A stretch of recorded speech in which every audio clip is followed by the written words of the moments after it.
Very warm welcome to one and all. A very good afternoon to all our guests joining in from the UK. A good evening to all our guests joining in from India and Southeast Asia.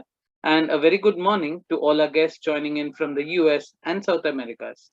Today is the fifth seminar in this second edition of this seminar series on the digital future for business and society, emerging perspectives on AI, blockchain, and IoT.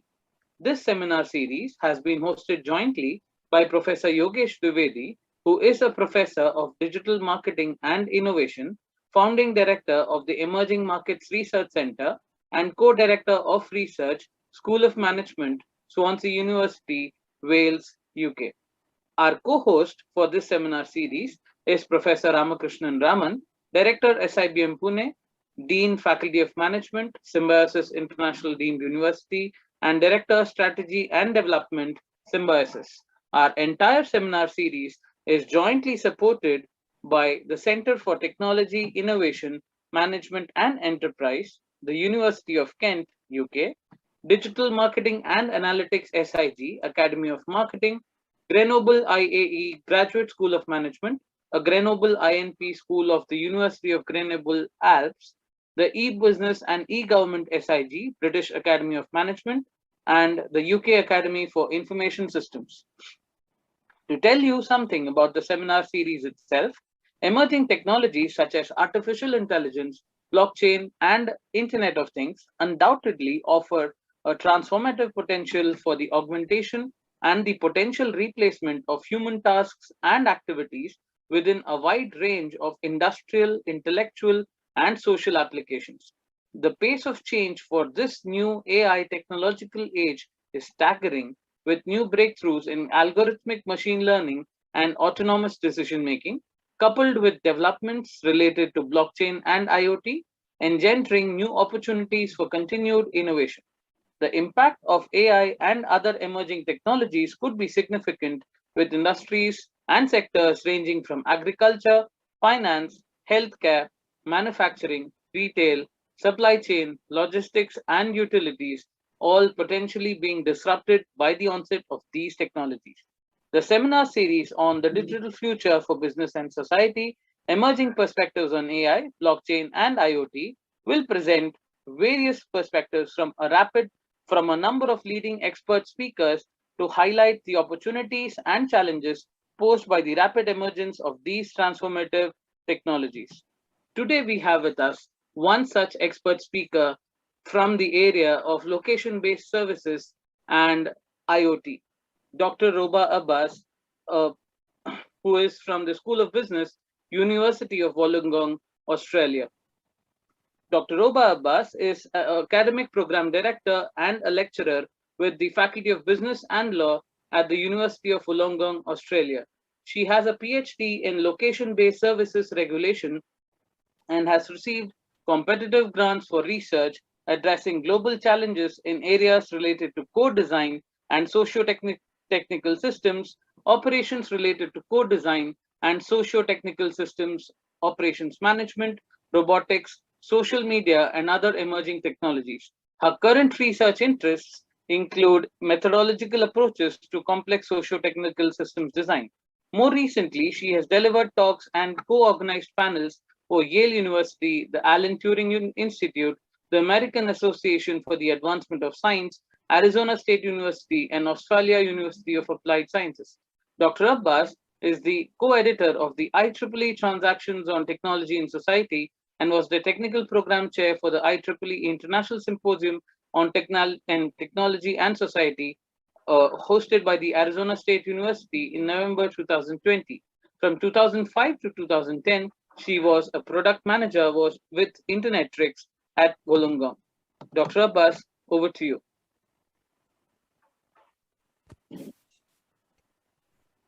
Thank you so much. Good evening, everyone.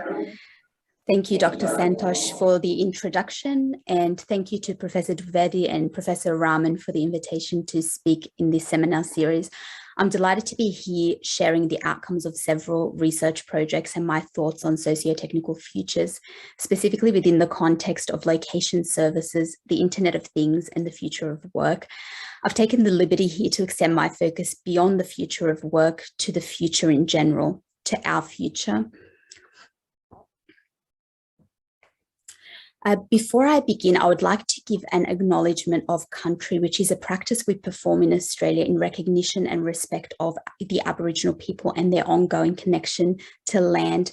I'm joining you this evening from Wollongong, Australia, and as such, I would like to begin by acknowledging the traditional custodians of Dharawal country and pay my respects to the elders past and present. I would also like to acknowledge and introduce some of my collaborators on this work, namely my long-term collaborator, Professor Katina Michael, with expertise in information technology, engineering and law, currently at Arizona State University, Associate Professor M.G. Michael, specialising in philosophy, theology and history, formerly at the University of Wollongong, Associate Professor Rob Nichols from the University of New South Wales, Australia, with expertise in regulation, technology and engineering, and Professor Jeremy Pitt from Imperial College London, with a background and wealth of experience in engineering, specifically intelligent and self-organising systems and artificial intelligence. And that brings me to the seminar itself. And I'd like to start by disclosing the last slide in my talk, which is a representation of how we envisage the role of information systems and technology as related to our digital future. And we could potentially leave out the word digital here and replace it with socio-technical future, or simply our future. So historically speaking, if we are to address the question regarding the future role, the implications and the impact of technology from the perspective of the information systems discipline, our response and our perspective on systems and technology would largely depend on the period we are referencing.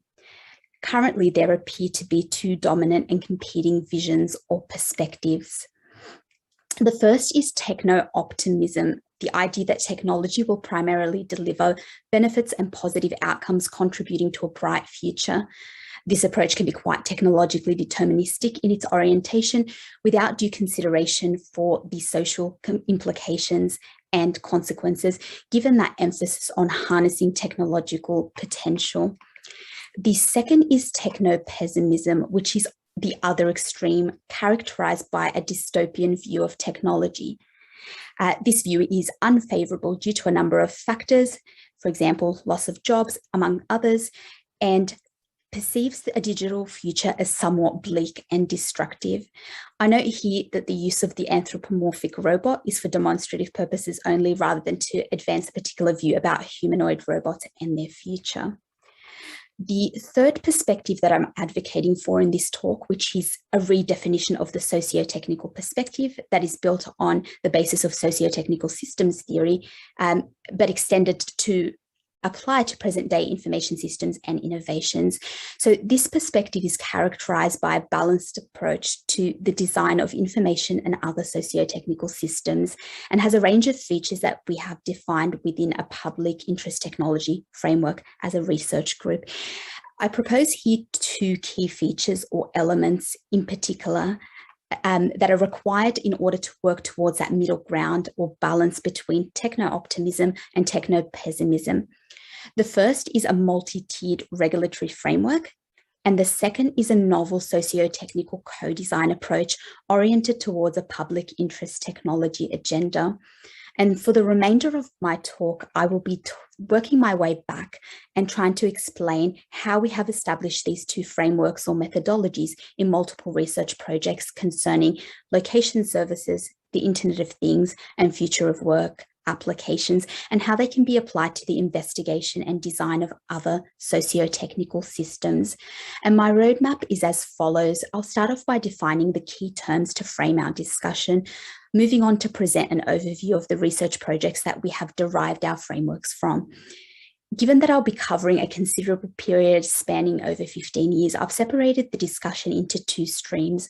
one of which is the future mode of operation, resulting in the development of a regulatory framework for advanced location services. And the second is a future mode of operation that builds on the outcomes in the context of the Internet of Things and Internet of Things-based platforms. And once we have progressed through these modes, I'll circle back to next steps and propose a definition of socio-technical co-design and what this means in terms of the future of work and our future. I'll start off with some definitions. Location services, which are also known as location-based services or LBS, have been defined in numerous ways in the literature. As part of our research, we have adapted several prominent definitions to define location-based services as the applications that combine the location or position of a mobile device associated with a given entity, and this can be an individual or an object, together with contextual information to offer a value-added service to the end user. In this instance, the end user could potentially be a consumer, business, or government entity as per traditional electronic business, electronic commerce, and mobile commerce models. Location-based services may also or alternatively be employed to fulfill a particular need for the user, and this is facilitated over a wireless network. The highlighted text on this slide are important in that they allow us to unpack the main features of location services. And there are seminal studies that point to these features. For example, an important consideration with location services and the value-added component that I mentioned on the previous slide, according to work led by Professor George Giaglis, is that LBS are not solely based on knowledge of an entity's location, although that is important, but rather they rely on the coupling of location information with further data of interest to the user. Other features of location services are derived from their mobile commerce or location commerce origins and the complex value chains or networks that are required in delivering a given LBS solution. So these features and intricacies have been documented in foundational works by Professor Roger Clark, Marcus Wigan, Axel Cooper, Michael and others. And for the purpose of this discussion, an appreciation of the diverse operational and non-operational stakeholders involved in supporting consumer, business, and government applications is important. Stakeholders include those that are operational, so stakeholders such as content providers, application and portal providers, wireless network operators, positioning and location technology vendors, handset and device vendors, and others that would sit in a supportive capacity. There are also non-operational stakeholders, and they include government entities, standardization bodies, committees, and research bodies, including research and development and academia, and of course, not forgetting the end user. What's important to note here is that a single stakeholder in this value chain is unable to provide an application to the end user. Rather, we require partnership and complex interactions. In the interest of time, I'll briefly flag, without explaining in great detail, that location-based services can be categorized in numerous ways. So they can be referred to as push versus pull services, those that are reactive versus proactive, and in terms of a taxonomy of application areas. So examples in this instance would include emergency management-based LBS solutions, navigation, advertising, tracking, and other services. And they can also be categorized in terms or classified in terms of their value-based classifications, which are then mapped to specific applications or categories of location-based services. But irrespective of the location-based solution or categorization, the common features are mobility, so that's the ability to alter location, personalization, the ability to tailor a service to meet or accommodate individual requirements, and ubiquity. So from a mobile commerce perspective, that's the ability to be accessed anywhere, anytime, and across a range of devices. The second concept that I'd like to define is the Internet of Things, or IoT, which many of you will have come across in its various forms, including the Internet of Everything and the Internet of Things and People, which are often used interchangeably, but sometimes they're also expressed in terms of their distinguishing features or aspects. And although numerous definitions exist, the IoT is generally defined as either things or objects connected to the Internet, and or things or objects connected and communicating with each other in a machine-to-machine kind of fashion. The term itself was coined by Kevin Ashton in 1999 in reference to the ability to empower computers in the process of gathering information, as opposed to solely relying on humans for that same task. Ashton revisited his definition and clarified his definition after about a decade in the RFID journal, with an emphasis on computers knowing, tracking, and counting everything, utilizing sensors to enable positive outcomes. So these could include things such as waste and cost reduction and overcoming restrictions associated with human information gathering, amongst other outcomes. And I'll return to the link between the Internet of Things and location-based services further in my presentation. Now that the background has been established, I'd like to share this timeline that succinctly represents the work we've conducted exploring the various facets of location services, the Internet of Things, and the future of work. And this is in a very diluted and aggregated form. We commenced work as a team around 2005 in the areas of cybersecurity, risk management, information systems, and emerging technologies, looking specifically at national security. And we did this from the perspective of studying the impact of public sector information on critical infrastructure protection. I was simultaneously working in industry in an e-business company at the time, but as a group, we were committed to the study of the implications of emerging technologies and socio-technical systems since this point in time. Our work in 2005 and 2006 formed a solid foundation for studying the need for location-based services regulation in Australia. And this was part of a grant funded by the Australian Research Council and led by Professor Katina Michael. As part of this work, we commenced roughly between 2008, 2009, we commenced our project and engaged in a consultative socio-technical research investigation, where we built on this investigation in subsequent projects since to explore the intersection of technology, society, ethics, and regulation. The ensuing projects that can be seen between 2010 and now include, for example, research relating to location-based social networking, location-based artificial intelligence, big geospatial data, location analytics, contact tracing and tracking applications in the context of the COVID-19 pandemic. And currently we have an emphasis on transdisciplinarity to promote an awareness of the regulatory frameworks and the value of co-design approaches when we are considering the socio-technical design of systems, both those systems that are location enabled and otherwise. So for the purpose of scoping this presentation, I'll be discussing outcomes, as I mentioned earlier, across two modes of operation, which I've color-coded on the slides, the present mode in blue and the future mode, which is represented in grey. What we now consider the present mode of operation essentially encompasses the outcomes of our work conducted between 2009 and 2020, with a focus on the more traditional, in inverted commas, location-based services that conform to that earlier definition that I mentioned or provided earlier. Example applications include emergency management, navigation, child monitoring solutions, and others, which are often termed advanced location-based services.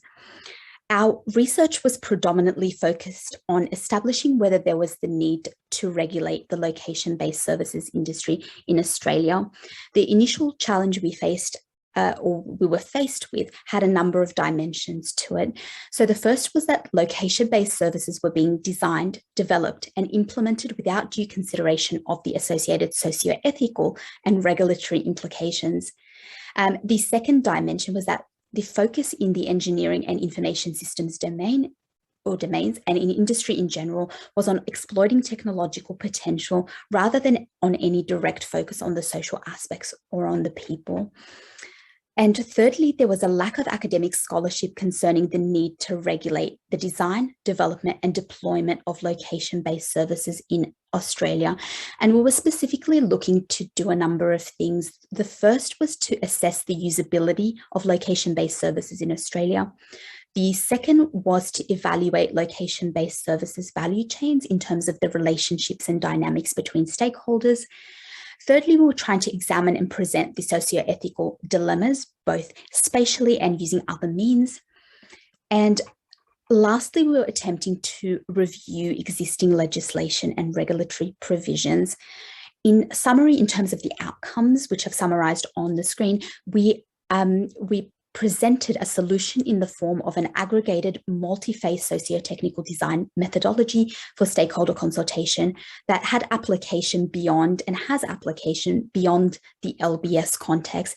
And secondly, we presented a complementary component of the solution, which was a regulatory framework, which we termed a regulatory pyramid, created in consultation with consumer, industry, and government stakeholders. And again, that can be employed in the context of other emerging technologies and systems, not restricted solely to location services. The current slide that I have here presents the stages involved in addressing that challenge and reaching the proposed solution, from the theoretical underpinnings through to the methodology and the previously stated outcomes. And if we were to start to the left of the slide, we designed the research on the foundations of an open systems paradigm, employing a derivative in socio-technical systems theory, which emerged from the Tavistock Institute in London in the 50s. This was employed as the theoretical lens for our study based on seminal works of Trist, Emre, Bostrom and Heenan, and Mumford. To connect the existing industry and government processes that were in existence, the socio-technical approach that we employed was supplemented with concepts and practical elements from social informatics, from public policy processes, and also in recognition of the existing regulatory environment. And this adapted socio-technical view enabled the location-based services value chain to be conceptualized in terms of the constituent social and technical components, which are referred to, as per the theory, as subsystems, and they are embedded, those socio-technical components, within a broader environmental subsystem. This provided us with a comprehensive and complex view of what we call the LBS ensemble, and it allowed us to engage in the study of location commerce applications as a subset of e-business, e-commerce, and mobile commerce in context, and also with the appreciation of the embeddedness of these advanced location-based services. Specifically, we adopted a socio-technical consultative approach, which was comprised of 3 distinct but interrelated phases that would allow us to propose a solution to the identified challenge. These phases can be seen in the funnel on your slide, and phase 1 was centered on the observational study of users, phase 2 on interviewing operational and non-operational industry stakeholders, and phase 3 on engaging privacy and emergency related government agencies in regulatory discussions. Our research results derived from the stakeholder consultation indicated that location-based services regulation in Australia is in fact necessary, and that a multi-tiered framework is required. And I'll be presenting that framework in a moment.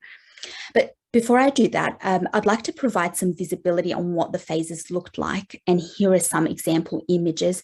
In the interest of time, just checking the time there, I'll provide a brief overview of each of the phases. So phase 1 was the observational study, which involved collection of observational data over a 2-week period in the form of GPS data logs, which were collected using handheld and in-vehicle data logging devices in addition to smartphones. And we collected qualitative reflections to supplement these in the form of diary entries. And these entries were analysed thematically, and the data logs were analysed spatially using a geographic information system accompanied by a range of obfuscation and computation techniques, as demonstrated graphically on the slide.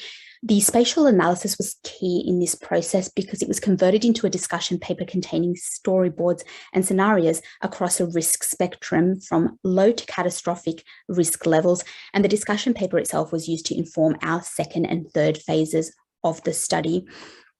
The 2nd phase was centered on conducting semi-structured interviews with operational and non-operational stakeholders, where we sought representation for each industry stakeholder type in the location-based services value chain. And we did so in order to gauge perspectives on a number of things.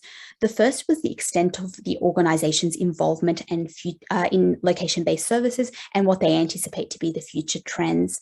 Secondly, we asked about the benefits and concerns of LBS usage, including mechanisms to increase the benefits and other mechanisms that could be used to reduce or mitigate some of the concerns that they had. We also spent quite some time focusing on location information itself. So location storage, usage, method of managing access to location, and so on. And finally, the discussions were steered towards policies and regulations, so the existing situation and future requirements, and these results were analysed thematically. In terms of the final phase, this was a formalised process of engagement with government agencies through official requests for statement and consultation as per the appropriate means of engagement with federal and state government agencies here in Australia. We focused on government agencies that were relevant to the two extremes within our scenarios or our scenario categories, and they were the emergency management agencies and those that were related to privacy or the privacy-related entities. On the basis of the three phases, we were able to determine competing perspectives regarding location-based services in general and the need for regulation more specifically. On the current slide and the following slide, I'll be presenting some of the common themes emerging from regulatory discussions to form the basis for our regulatory framework. So for example, if we were to look at users and user perspectives on regulation, users were very much focused on achieving a balance between the desirable and less desirable uses of location-based services based on the outcomes of our usability study. They also flagged the importance of ensuring vulnerable individuals were adequately protected across a range of usability scenarios, and regulating specific instances of use was also a dominant theme in this stakeholder category. From the perspective of the industry or industry stakeholders, there was a reported need for regulation through a consistent framework across Australia, which was not in existence at the time, rather than a somewhat patchy framework that was differing or that differed between respective states. Other central themes included amending existing legislation and focusing on co-regulation and other mechanisms such as codes, standards, and industry-based principles. Some of these themes were reinforced when we came to the government stakeholder category, with additional insights that were reported on specific to regulating LBS in emergency scenarios. And I've provided a number of representative studies for anyone interested in the outcomes in greater detail. With respect to advancing stakeholder interests and focusing on one of those two elements that I mentioned earlier to achieve our middle ground, we incorporated multiple and competing stakeholder views and examined the distinct perspectives on the previous slides, and that resulted in the development of the proposed location-based services regulatory framework for the Australian context, which we suspect will have a broader application to other contexts. The regulatory pyramid is comprised of desired multiple approaches to regulation, each of which corresponds to a specific type of stakeholder. So for example, user, industry or government stakeholders. And as we work our way up, we go from the work our way down, we go from the micro or individual perspective at the tip of the pyramid through to the macro social perspective towards the base. And this pyramid shows that the specific social, technical, and environmental aspects that are required in respective regulatory approaches must be connected to usability, service provisioning, technological development, and legal protections. Starting at the base of the pyramid and working towards the apex, the individual approaches to regulation themselves, so those central areas or items in the pyramid, need to be built upon one another. So this tiered approach promises multiple levels of regulation with the purpose of safeguarding and accounting for multiple and competing stakeholder interests. And what is reinforced here based on our research is that one approach to regulation is insufficient given the diverse challenges and use cases. Rather, we require a combination of legislation, technical guidelines, standards or embedded mechanisms, internal policies and codes, and also ethical and moral codes when we're speaking of either location services or emerging technologies that exhibit some similar concerns. I'll move on from the present mode and discuss a bit about where we're currently headed in extending our theoretical and methodological approaches in light of the regulatory and other outcomes from the previous decade or so of LBS projects. So we're currently shifting from the socio-technical design and regulation of advanced location-based services to IoT-based platforms and the design of socio-technical systems in the public interest. In providing additional background to this shift and understanding the relationship between location-based services and IoT, we can think of location services or regard them as vital for the growth of the Internet of Things, moving beyond what we consider advanced location services to increasingly more connected, or an increasingly more connected perspective, whereby everything or object can potentially be monitored, tracked, localized, and controlled through the use of location sensors that would supplement numerous other sensors that exist within the broader IoT infrastructure. Additionally, the locational spatial element enables the coalescing of the physical and the digital worlds, effectively forming a bridge between the two, as well as the seamless movement, or allowing for the seamless movement and routing between indoor and outdoor environments.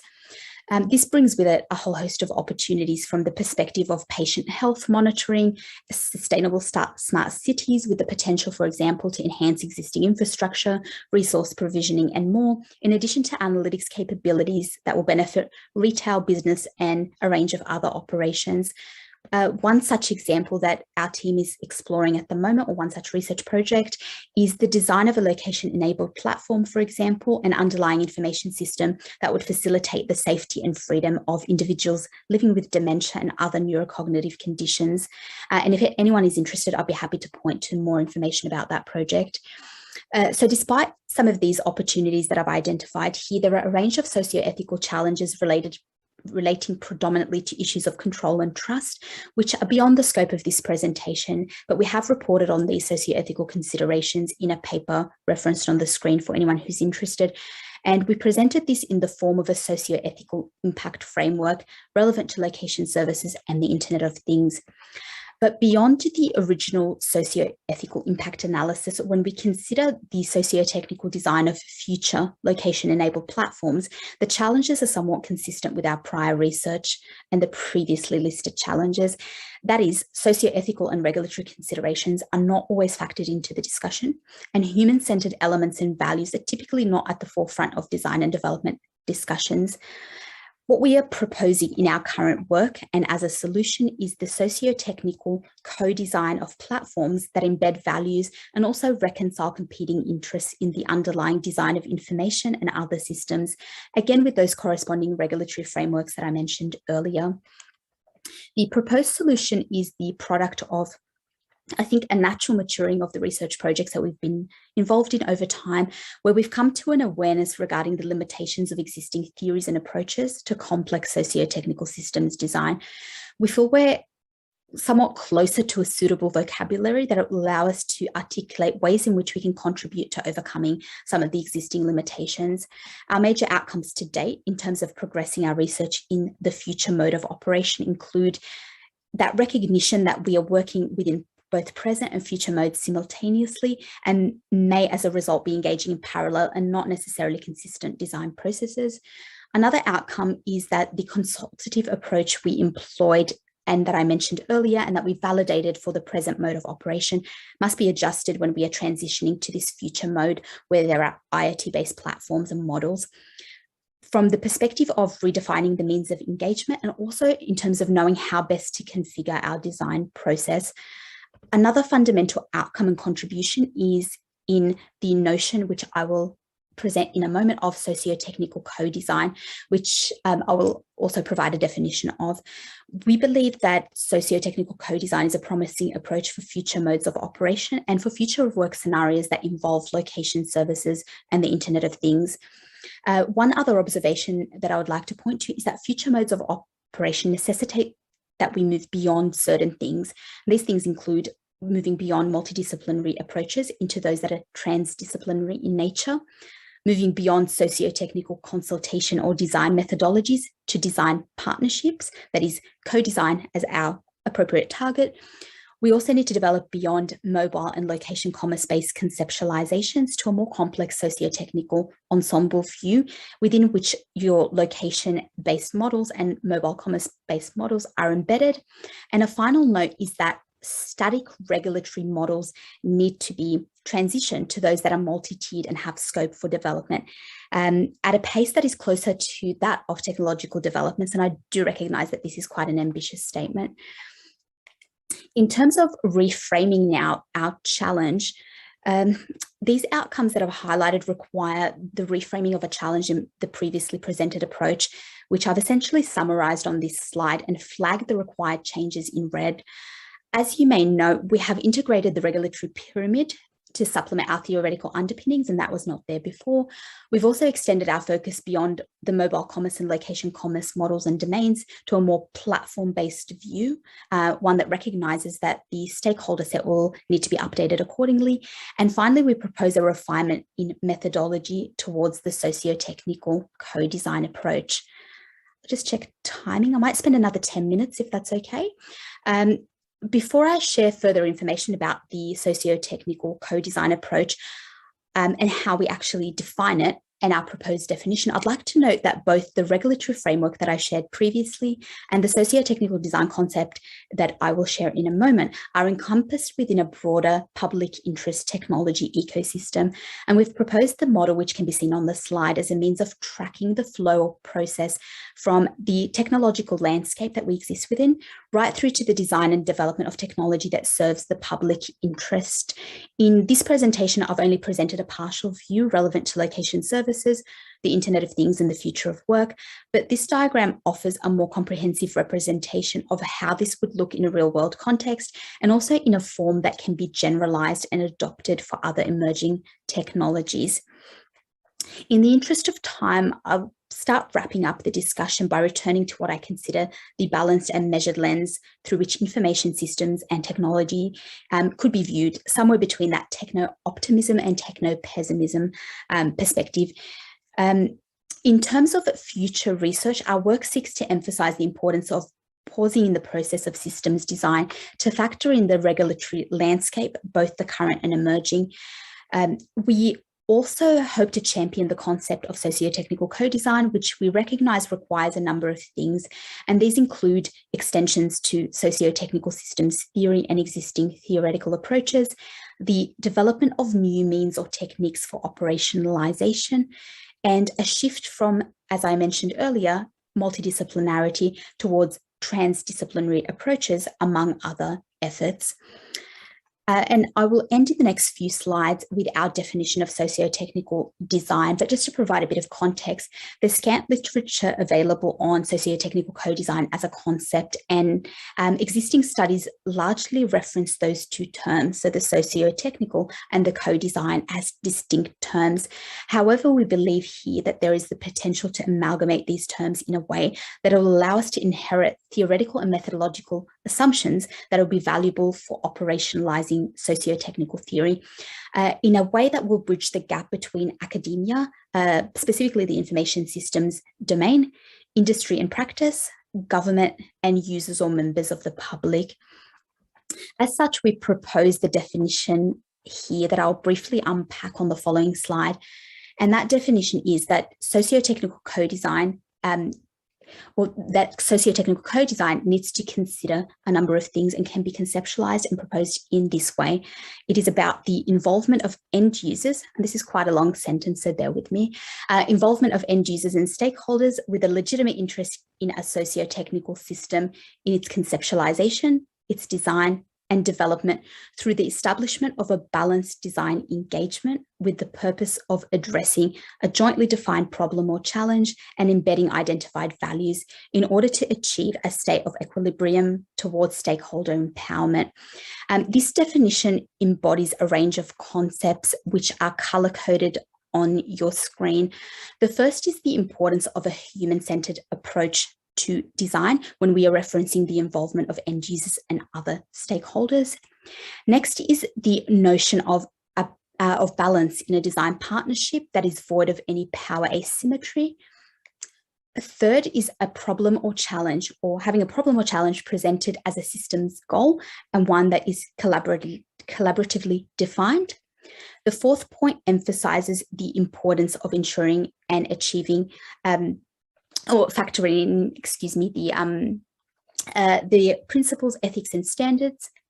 Next, we have the emphasis on the importance of ensuring and achieving equilibrium or a steady system state as the product or a product of design.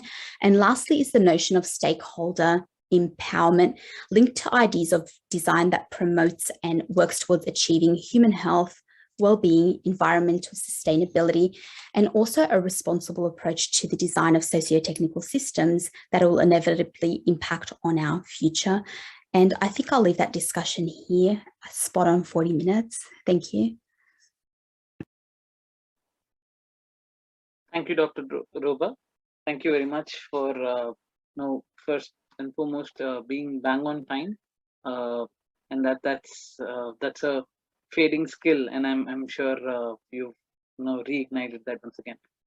This is a very interesting topic and a very intriguing one as well. Before we get on with questions, participants, may I request you to please post your questions in the window. But before that, I would probably want to request your thoughts on how to maintain a fine balance between user benefits that a user would get by enabling location-based services versus the lack of it, which means what if he does not or she does not activate location-based services. So is there a trade-off from the service perspective that service providers can offer? For example, let's say mobile-based services. That's a great question, Dr. Santosh. An interesting one that you use the term trade-off, and it's something that we've looked into in the past, and I'm going to spend a bit of time just talking about that concept. So I think the concept of a trade-off is a really interesting one in socio-technical design and systems design in general, because we tend to use trade-off terminology, which is quite prevalent in the operations space, and we know that's a thing that needs to be considered, and we always need to be trading off performance objectives and other objectives. So that's a given. In terms of trade-offs of using location-based services more specifically versus not, and whether there is a trade-off, perhaps you mean in terms of user privacy or trading something for a convenience, I think the trade-off terminology doesn't serve our purpose as well. I think there is a way in which we can design these technologies to achieve a positive sum, which means that we're not engaging in a zero-sum argument where we feel we need to trade something for receiving a particular service.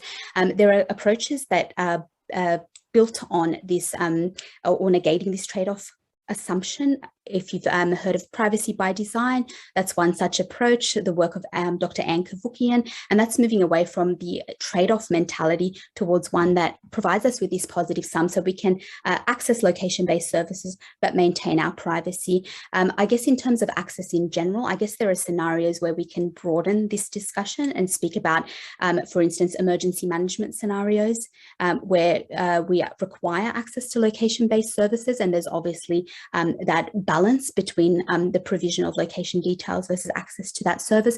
But I think it's really context dependent, Dr. Santosh, in terms of considering that trade-off. Thank you very much, Dr. Uba.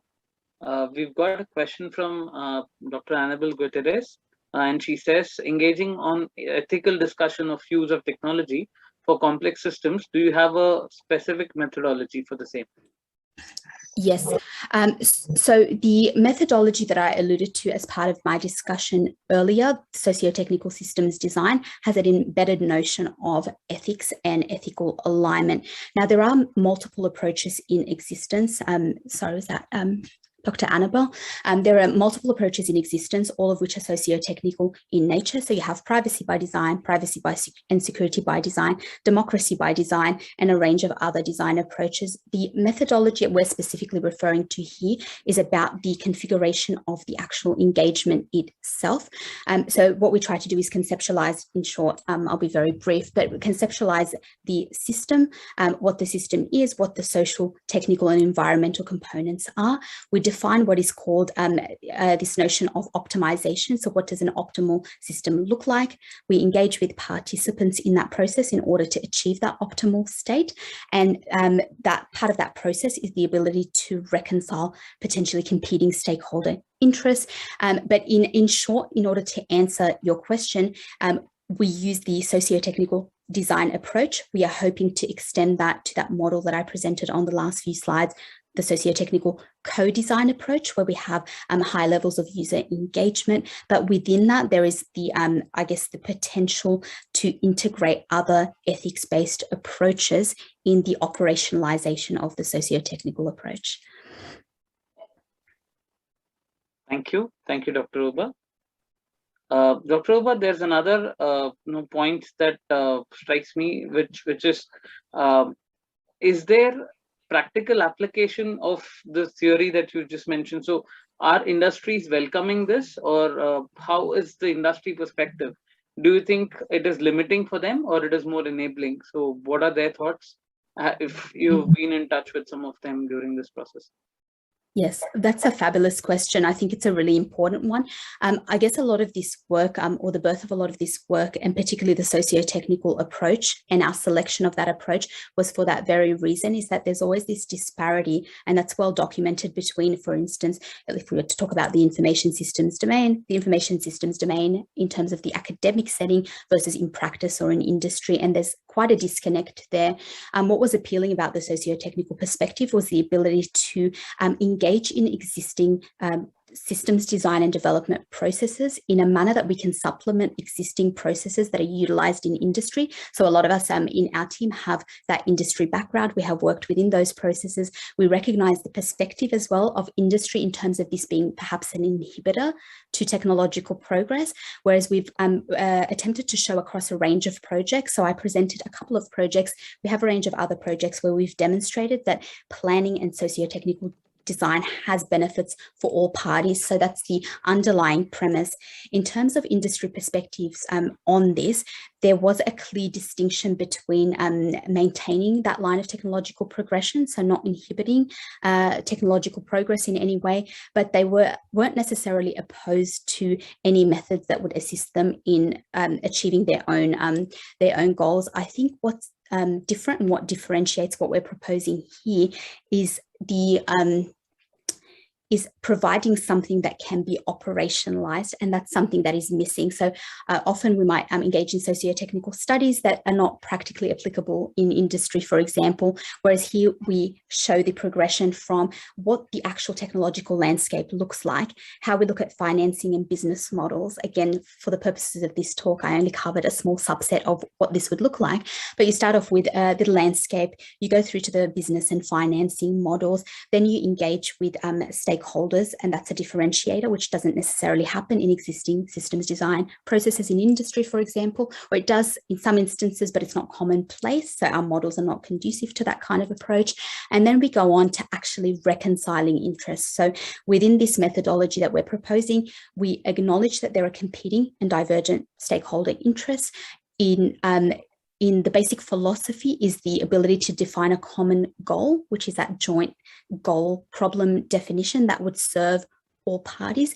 And then once we actually determine interests and values and work within the context of a co-design partnership, as we are suggesting it, so that's a highly integrated partnership rather than treating the user as an observer, for example. The idea is then we can reconcile all of those interests, develop a solution that can then be applied in practice and tested and validated, and then we can iterate as we normally would.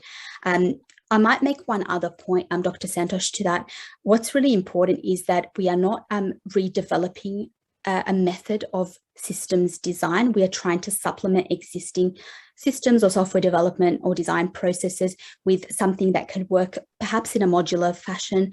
It is quite different to the traditional processes, but it's not intended to usurp or to replace those processes. And that could be the appeal from an industry perspective.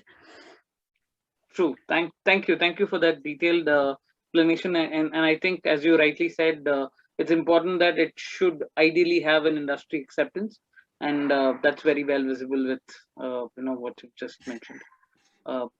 Nadine Goldthorpe has also put in a question, and she asks, systems are also designed to take advantage of opportunities, that is, as well in response to problems or challenges as per your slide.